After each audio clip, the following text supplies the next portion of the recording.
북벌의 꿈을 이루지 못하고 효종의 안타까운 죽음. 조선 17대 왕 효종, 그는 청나라에 복수하겠다는 불굴의 의지로 북벌을 준비했습니다. 하지만 운명은 그에게 너무도 잔혹했습니다. 단 한 번의 침 시술이 조선의 미래를 바꿔놓았으니 과연 무엇이 이 위대한 왕을 죽음으로 이끌었을까요? 지금부터 그 충격적인 진실을 들려드리겠습니다. 정축하성과 소현세자의 죽음. 창덕궁 깊숙한 곳, 달빛이 스며드는 한 처소에서 12살 소년이 혼자 앉아 있었습니다. 그 소년의 이름은 이후 훗날 조선의 17대 왕 효종이 될 인조의 둘째 아들이었습니다. 소년의 눈에는 깊은 상처가 서려 있었습니다. 그의 작은 손에는 병서 한 권이 들려 있었고 촛불 아래에서 글자 하나하나를 따라 읽고 있었습니다. 아바마마, 왜 우리는 오랑캐들에게 무릎을 꿇어야 하나요? 1637년 정중년에 그 참담한 겨울이 떠올랐습니다. 한강이 얼어붙은 그 추운 날 인조가 삼전도에서 청나라 황제 앞에 무릎을 꿇고 3번 절하며 9번 머리를 조아리던 그 순간을 어린 효종은 잊을 수 없었습니다. 아버지의 굴욕이 곧 자신의 굴욕이었고 조선의 치욕이었습니다. 그날 아버지는 남색 골룡포를 벗어던지고 청나라 황제 앞에 꿇어앉았습니다. 조선 왕실의 자존심이 산산조각 나던 순간이었습니다. 인조께서 삼전도에서 항복하시던 그날 세자와 대군들도 함께 무릎을 꿇었다고 하지 않습니까? 궁녀의 수군거림이 어린 효종의 귓가를 맴돌았습니다. 그는 그날의 추위와 굴욕을 온몸으로 기억하고 있었습니다. 청나라 군사들이 궁궐을 에워싸고 조선의 대신들이 떨며 항복 문서를 작성하던 모습도 생생했습니다. 특히 청나라 황제 홍타이지 앞에서 조선의 왕이 무릎을 꿇는 모습은 어린 마음에 지울 수 없는 상처로 남았습니다. 소현세자 형님만 계셨다면. 효종의 가슴에는 또 다른 상처가 있었습니다. 바로 형 소현세자의 죽음이었습니다. 청나라에서 8년간 인질로 지내다 돌아온 형은 개화된 사상을 가지고 있었습니다. 서양 문물을 받아들이고 청나라와의 관계 개선을 주장했던 소현세자였지만 1645년 갑작스럽게 세상을 떠났습니다. 형은 청나라에서 돌아온 지 불과 2달 만에 의문의 병으로 죽었습니다. 형님은 청나라에서 무엇을 보고 오셨을까요? 소현세자는 청나라에 머물면서 서양 선교사들과 교류하며 새로운 학문과 기술을 익혔습니다. 천주교에 대해서도 관심을 보였고 서양의 과학기술을 조선에 도입하려 했습니다. 하지만 이러한 개방적인 사고방식은 조선의 보수적인 신하들과 아버지 인조의 반감을 샀습니다. 형님의 죽음이 정말 병사였을까요? 궁중에서는 은밀한 소문이 떠돌았습니다. 소현세자가 아버지 인조의 의심을 받아 독살되었다는 소문이었습니다. 친청파 성향을 보인 형을 아버지가 제거했다는 끔찍한 이야기였습니다.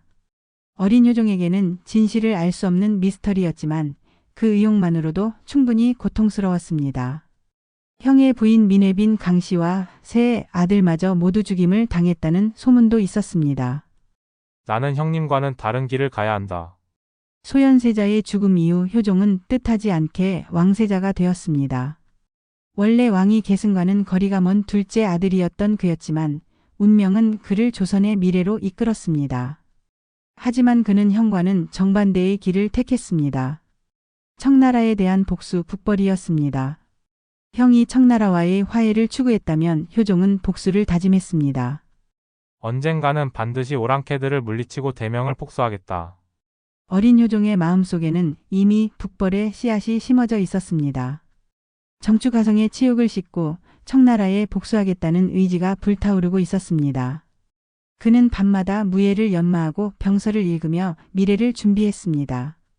손자병법부터 시작해서 조선의 병서들을 섭렵했습니다.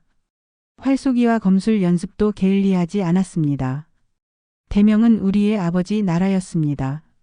그 은혜를 어찌 잊을 수 있겠습니까? 효종은 명나라에 대한 의리를 잊지 않았습니다. 조선이 임진왜란 때 명나라의 도움을 받아 나라를 구했던 것을 기억했습니다. 그런데 이제 그 명나라가 청나라에 멸망당했으니 조선이 복수해야 한다는 생각이 그의 마음을 지배했습니다. 정묘호란과 정유재란의 치욕을 반드시 갚겠습니다. 밤이 깊어도 효종의 공부는 계속되었습니다.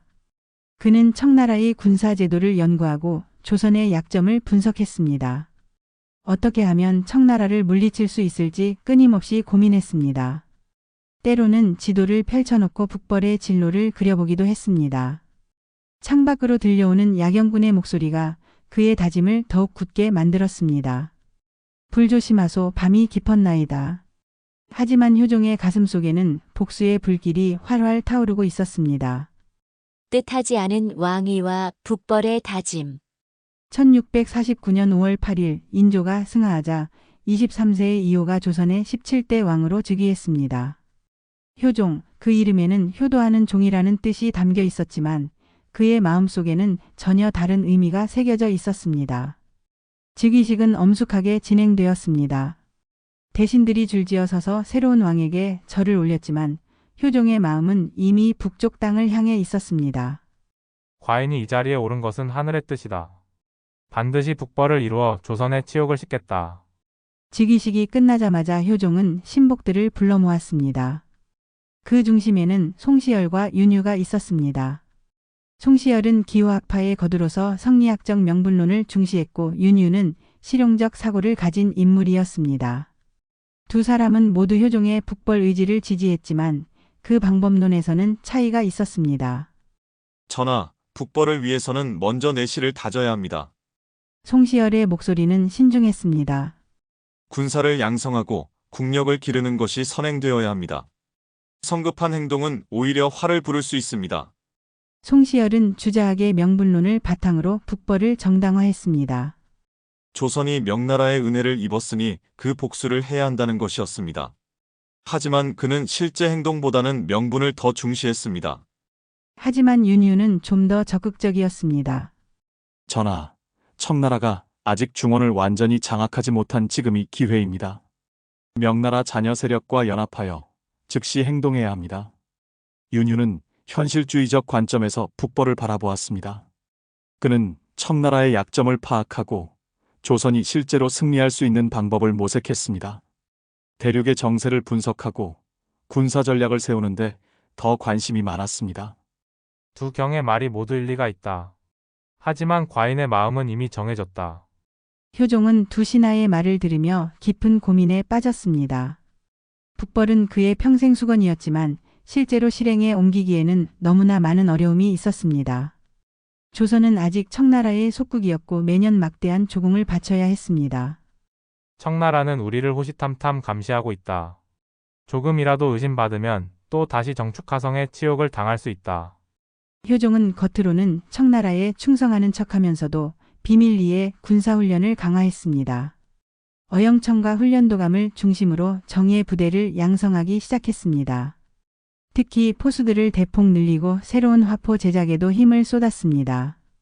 네덜란드에서 들여온 서양 기술을 바탕으로 조선의 화약 무기를 발전시키려 했습니다. 과인의 꿈은 단순한 복수가 아니다. 조선이 진정한 자주국가가 되는 것이다. 효종은 군사력 증강과 함께 정치개혁도 추진했습니다.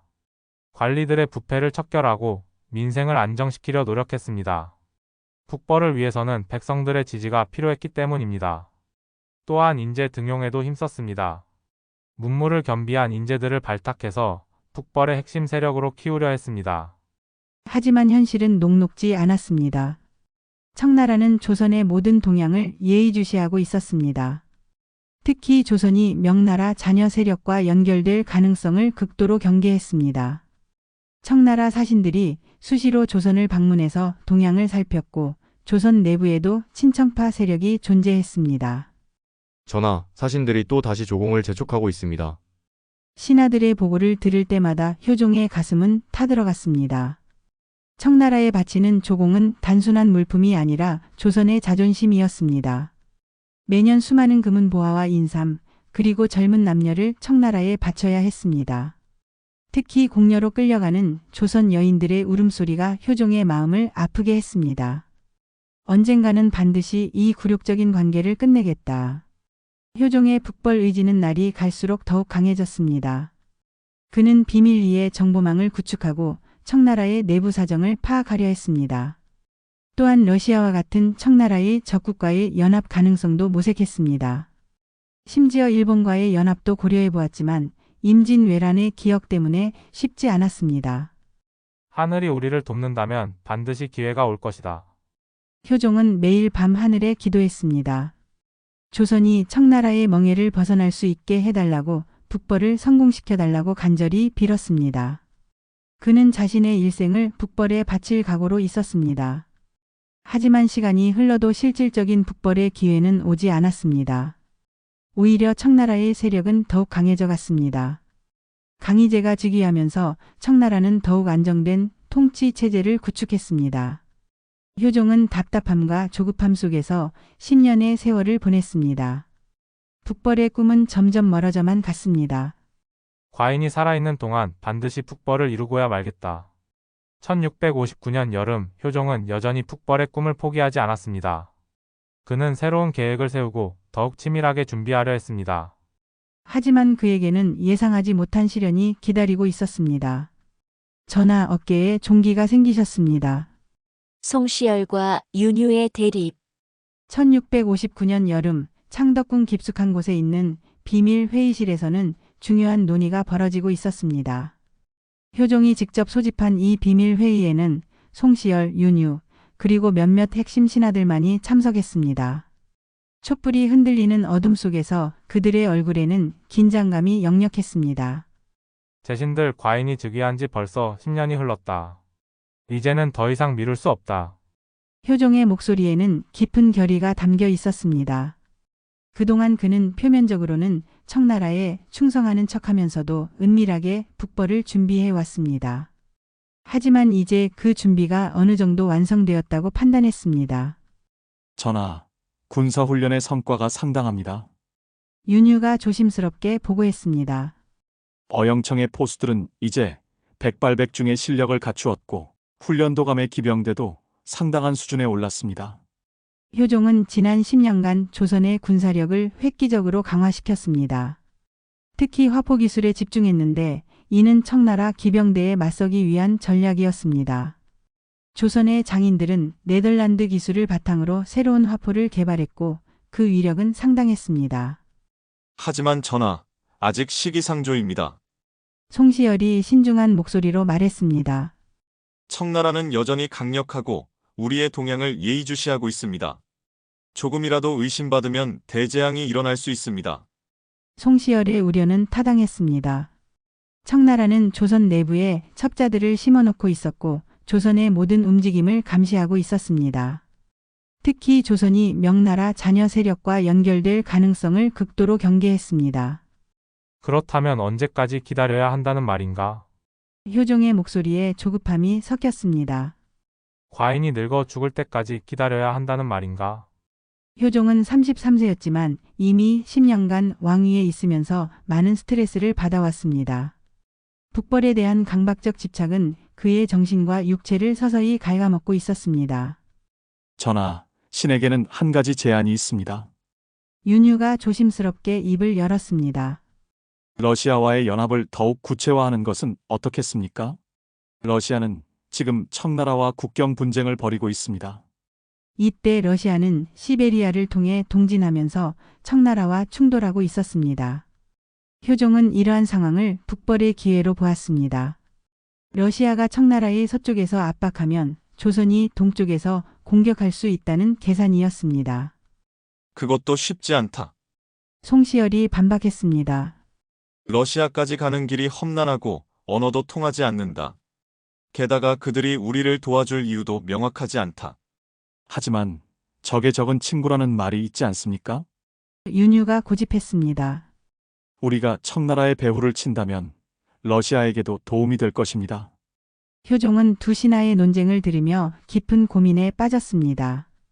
북벌은 그의 평생 소원이었지만 실제로 실행하기에는 너무나 많은 위험이 따랐습니다. 실패한다면 조선 전체가 멸망할 수도 있었습니다. 과인은 이미 결심했다. 효종이 단호하게 말했습니다. 올해 안에 북벌을 시작한다. 더 이상 미룰 수 없다. 그때 한 내관이 급히 들어왔습니다. 전하, 청나라 사신이 갑자기 도착했습니다. 급히 아련을 요청하고 있습니다. 회의실에 긴장감이 흘렀습니다. 청나라 사신의 갑작스런 방문은 좋은 징조가 아니었습니다. 혹시 조선의 북벌 준비가 발각된 것은 아닌지 모두가 걱정했습니다. 알겠다. 즉시 접견하겠다. 효종이 침착하게 대답했습니다. 제신들은 모든 증거를 숨기고 평상시처럼 행동하라. 효종은 일어서면서 어깨에 손을 댔습니다. 요즘 들어 어깨가 자주 아팠는데 스트레스 때문인 것 같았습니다. 북벌의 꿈과 현실 사이에서 그는 점점 지쳐가고 있었습니다. 전하, 몸조리를 잘하셔야 합니다. 송시열이 걱정스럽게 말했습니다. 과인의 몸보다 조선의 미래가 더 중요하다.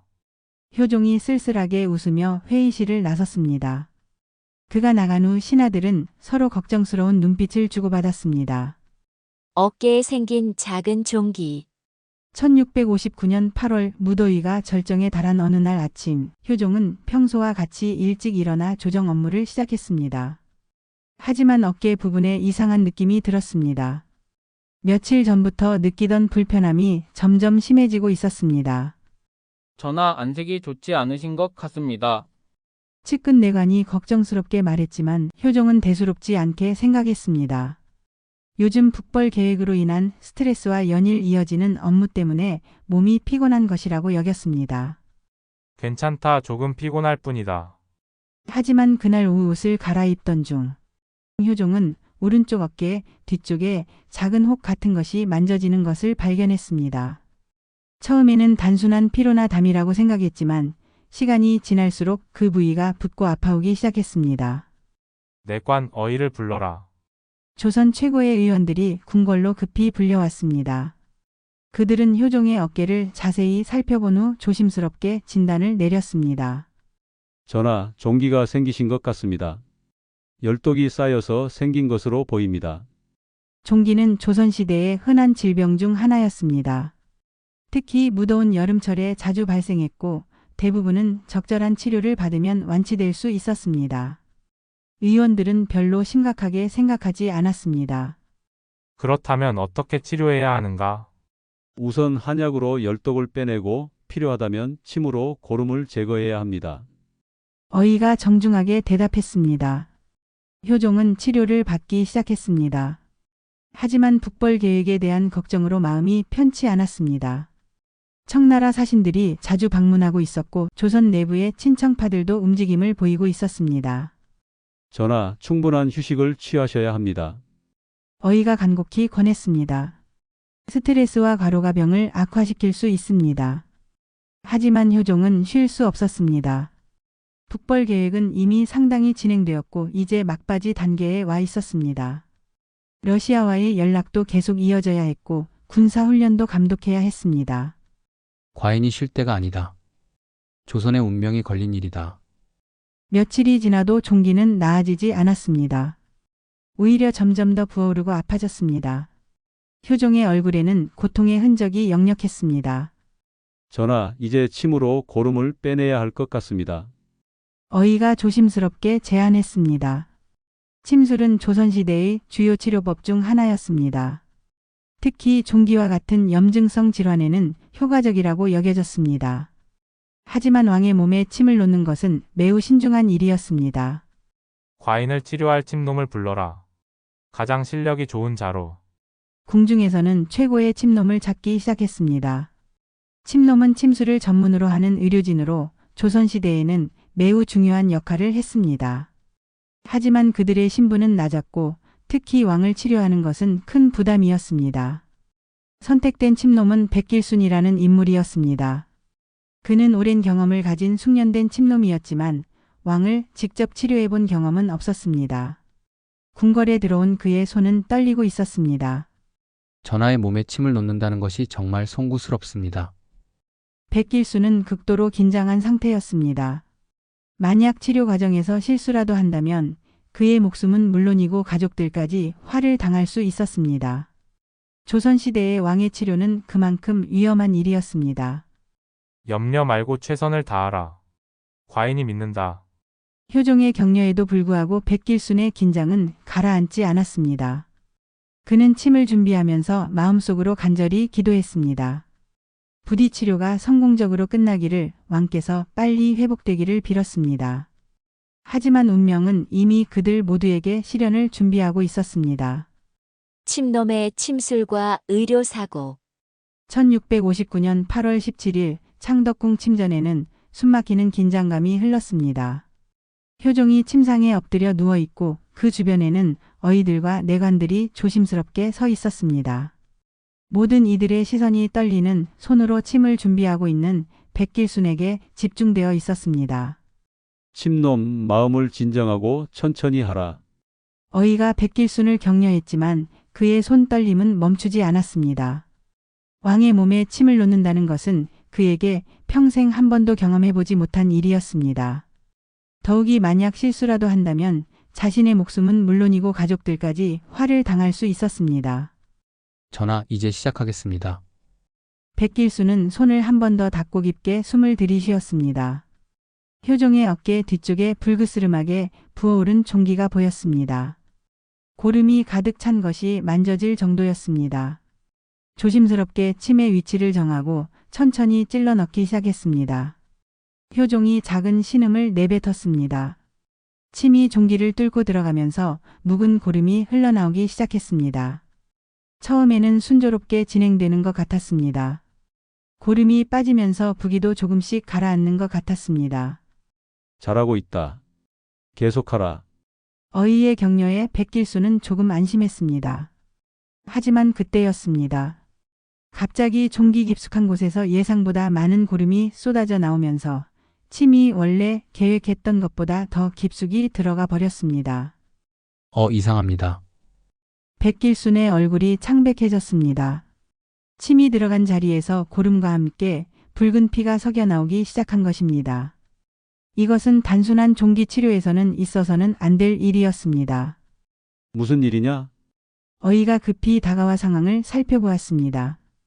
침이 종기를 뚫고 지나가면서 그 아래 있던 혈관을 건드린 것 같았습니다. 조선시대 의학 지식으로는 정확한 혈관의 위치를 파악하기 어려웠고 이런 사고는 종종 발생했습니다. 전하, 침을 빼겠습니다. 백길순이 황급히 침을 빼내려 했지만 이미 늦었습니다. 침을 뺀 자리에서 피가 계속 흘러나오고 있었습니다. 더욱 심각한 것은 그 피가 일반적인 상처에서 나는 선홍색이 아니라 검붉은 색이었다는 점입니다. 큰일 났다. 혈관을 건드린 것 같다. 어이들이 급히 지혈을 시도했지만 쉽게 멈추지 않았습니다. 조선시대의 의료기술로는 깊은 혈관 손상을 치료하기에 한계가 있었습니다. 게다가 상처 부위가 감염될 위험도 매우 높았습니다. 전하, 어떻게 하시겠습니까? 내관이 떨리는 목소리로 물었지만 효종은 이미 의식이 몽롱해져 있었습니다. 갑작스런 출혈로 인해 체력이 급격히 떨어진 것입니다. 백길순을 당장 처형하라.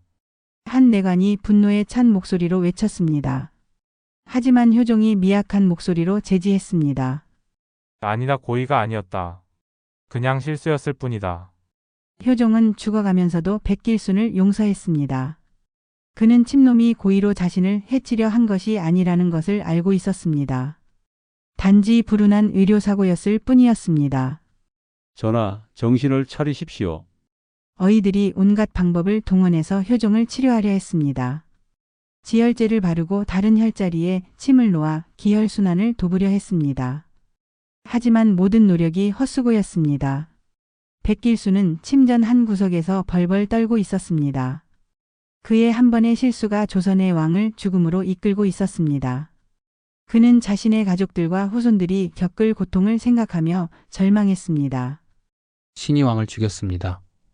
하지만 이미 되돌릴 수 없는 일이었습니다. 북벌의 꿈을 이루지 못한 채 떠나는 왕. 1659년 8월 18일 새벽 창덕궁 침전에는 깊은 정적이 흘렀습니다. 효종이 누워있는 침상 주변에는 신하들과 내관들이 조용히 서 있었습니다. 어제부터 계속된 출혈로 인해 효종의 얼굴은 창백해져 있었고 숨소리도 점점 약해지고 있었습니다. 송시열이 침상 가까이 다가가며 간절히 불렀습니다. 하지만 효종의 의식은 이미 흐릿해져 있었습니다. 간혹 눈을 뗄 때도 있었지만 초점을 맞추지 못하고 허공을 바라보고 있었습니다. 북벌은 어떻게 되는 것인가? 효종이 미약한 목소리로 중얼거렸습니다. 죽음을 앞둔 순간에도 그의 마음은 여전히 청나라에 대한 복수로 가득 차 있었습니다. 10년간 준비해온 북벌 계획이 이렇게 무너져 내리는 것을 받아들일 수 없었습니다. 전하, 그런 걱정은 마시고 몸조리에만 힘쓰십시오. 윤유가 눈물을 글썽이며 말했습니다. 하지만 효종은 고개를 저었습니다. 자신의 시간이 얼마 남지 않았다는 것을 본능적으로 알고 있었습니다. 과인이 죽으면 북벌은 물거품이 된다. 세자는 아직 어리고 대신들은 북벌을 원하지 않는다. 효종의 말은 사실이었습니다. 세자 이연훗날 현종은 아직 19세의 어린 나이였고 북벌에 대한 의지도 아버지만큼 강하지 않았습니다.